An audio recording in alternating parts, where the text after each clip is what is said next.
2 Kings, chapter 1. After Ahab died, Moab rebelled against Israel. One day, Ahaziah fell through the balcony railing on the rooftop of his house in Samaria and was injured. He sent messengers off to consult B.I.L.E, the god of Ekron. Am I going to recover from this accident? God's angel spoke to Elijah the Tishbite. Up on your feet, go out and meet the messengers of the king of Samaria with this word. Is it because there's no God in Israel that you're running off to consult B.I.L.E, god of Ekron? Here's a message from the God you've tried to bypass. You're not going to get out of that bed you're in. You're as good as dead already. Elijah delivered the message and was gone. The messengers went back. The king said, "So why are you back so soon? What's going on?" They told him, "A man met us and said, 'Turn around and go back to the king who sent you. Tell him God's message. Is it because there's no God in Israel that you're running off to consult B.I.L.E, god of Ekron?' You needn't bother. You're not going to get out of that bed you're in. You're as good as dead already." The king said, "Tell me more about this man who met you and said these things to you. What was he like?" "Shaggy," they said, "and wearing a leather belt." He said, "That has to be Elijah the Tishbite." The king sent a captain with 50 men to Elijah. Meanwhile, Elijah was sitting, big as life, on top of a hill. The captain said, "Oh, holy man, king's orders, come down." Elijah answered the captain of the 50, "If it's true that I'm a holy man, lightning strike you and your 50 men." Out of the blue, lightning struck and incinerated the captain and his 50. The king sent another captain with his 50 men. "Oh, holy man, king's orders, come down, and right now." Elijah answered, "If it's true that I'm a holy man, lightning strike you and your 50 men." Immediately, a divine lightning bolt struck and incinerated the captain and his 50. The king then sent a third captain with his 50 men. For a third time, a captain with his 50 approached Elijah. This one fell on his knees in supplication. "Oh, holy man, have respect for my life and the souls of these 50 men. Twice now, lightning from out of the blue has struck and incinerated captains with their 50 men. Please, I beg you, respect my life." The angel of God told Elijah, "Go ahead and don't be afraid." Elijah got up and went down with him to the king. Elijah told him, "God's word. Because you sent messengers to consult B.I.L.E, the god of Ekron, as if there were no God in Israel to whom you could pray, you'll never get out of that bed alive. Already, you're as good as dead." And he died, exactly as God's word spoken by Elijah had said. Because Ahaziah had no son, his brother Joram became the next king. The succession took place in the 2nd year of the reign of Joram, son of Jehoshaphat, king of Judah. The rest of Ahaziah's life is recorded in the Chronicles of the Kings of Israel. Chapter 2. Just before God took Elijah to heaven in a whirlwind, Elijah and Elisha were on a walk out of Gilgal. Elijah said to Elisha, "Stay here. God has sent me on an errand to Bethel." Elisha said, "Not on your life. I'm not letting you out of my sight." So they both went to Bethel. The guild of prophets at Bethel met Elisha and said, "Did you know that God is going to take your master away from you today?" "Yes," he said, "I know it, but keep it quiet." Then Elijah said to Elisha, "Stay here. God has sent me on an errand to Jericho." Elisha said, "Not on your life. I'm not letting you out of my sight." So they both went to Jericho. The guild of prophets at Jericho came to Elisha and said, "Did you know that God is going to take your master away from you today?" "Yes," he said, "I know it, but keep it quiet." Then Elijah said to Elisha, "Stay here. God has sent me on an errand to the Jordan."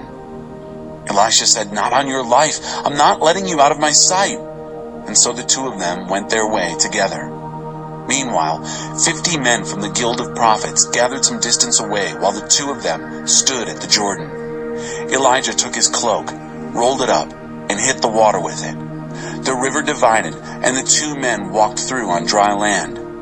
When they reached the other side, Elijah said to Elisha, "What can I do for you before I'm taken from you?" Ask anything." Elisha said, "Your life repeated in my life. I want to be a holy man, just like you."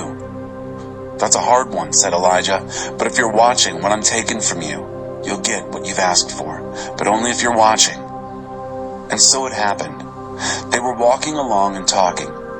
Suddenly, a chariot and horses of fire came between them, and Elijah went up in a whirlwind to heaven.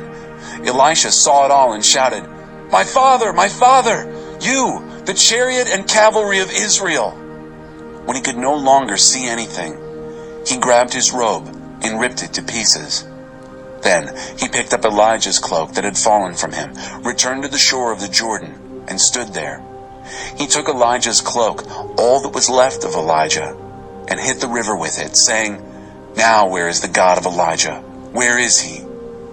When he struck the water, the river divided, and Elisha walked through. The guild of prophets from Jericho saw the whole thing from where they were standing. They said, "The spirit of Elijah lives in Elisha." They welcomed and honored him. They then said, "We're at your service. We have 50 reliable men here. Let's send them out to look for your master. Maybe God's spirit has swept him off to some mountain or dropped him into a remote ravine." Elisha said, "No, don't send them." But they pestered him until he caved in. "Go ahead then, send them." So they sent the 50 men off. For 3 days they looked, searching high and low. Nothing. Finally, they returned to Elisha in Jericho. He told them, "So there, didn't I tell you?" One day, the men of the city said to Elisha, "You can see for yourself, Master, how well our city is located, but the water is polluted and nothing grows." He said, "Bring me a brand new bowl and put some salt in it." They brought it to him. He then went to the spring, sprinkled the salt into it, and proclaimed, "God's word, I've healed this water. It will no longer kill you or poison your land." And sure enough, the water was healed, and remains so to this day, just as Elisha said. Another time, Elisha was on his way to Bethel, and some little kids came out from the town and taunted him. "What's up, old bald head? Out of our way, skinhead!" Elisha turned, took one look at them, and cursed them in the name of God.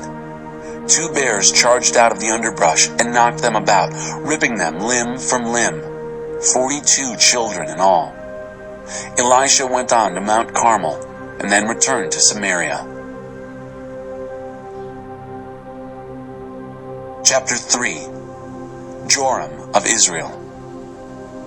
Joram, son of Ahab, began his rule over Israel in Samaria in the 18th year of Jehoshaphat, king of Judah. He was king for 12 years. In God's sight, he was a bad king, but he wasn't as bad as his father and mother.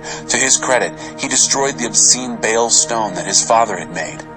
But he hung on to the sinful practices of Jeroboam, son of Nebat, the ones that had corrupted Israel for so long.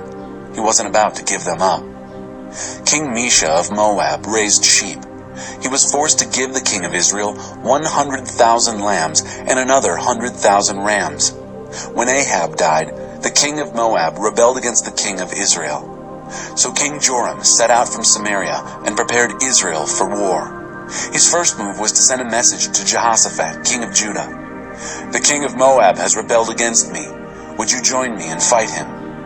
"I'm with you all the way," said Jehoshaphat. "My troops are your troops. My horses are your horses. Which route shall we take?"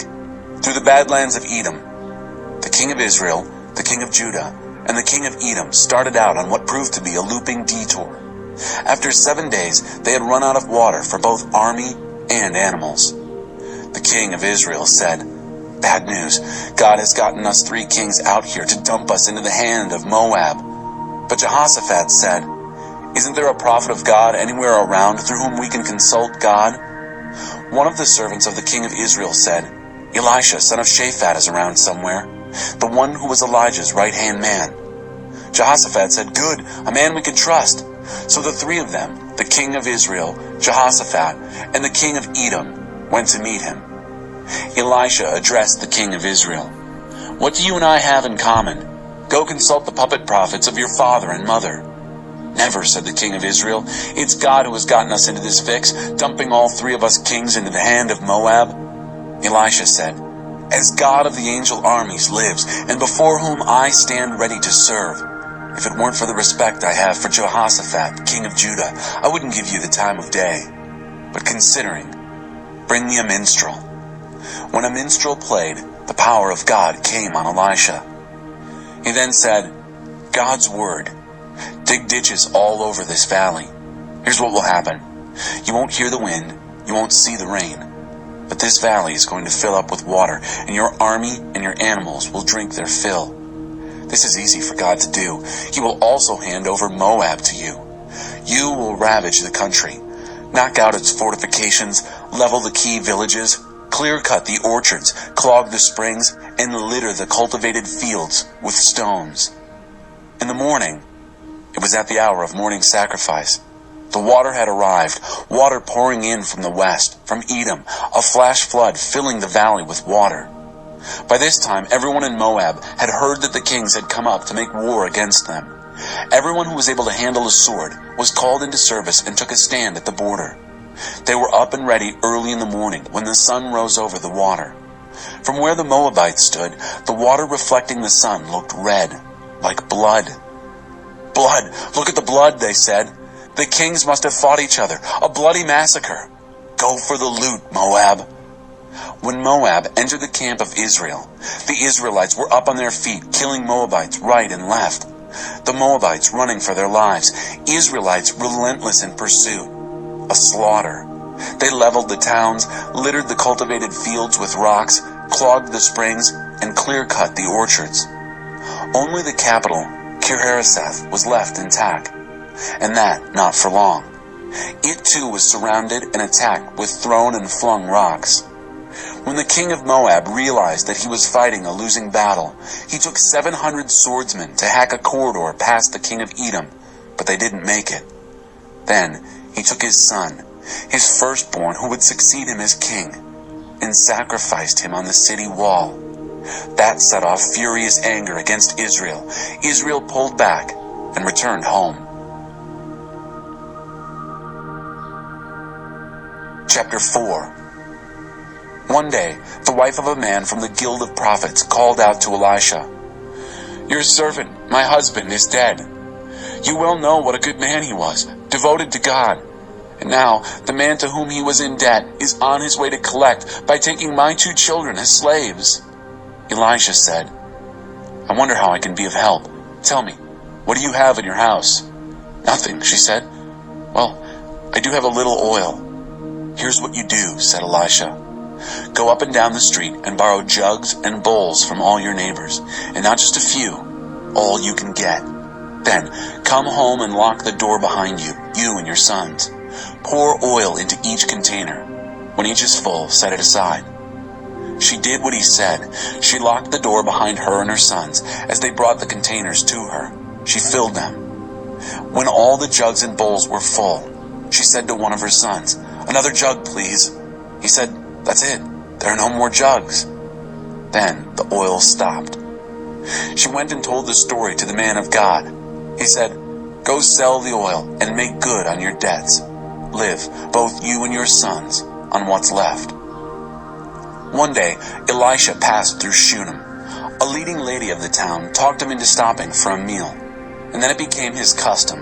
Whenever he passed through, he stopped by for a meal. I'm certain, said the woman to her husband, that this man who stops by with us all the time is a holy man of God.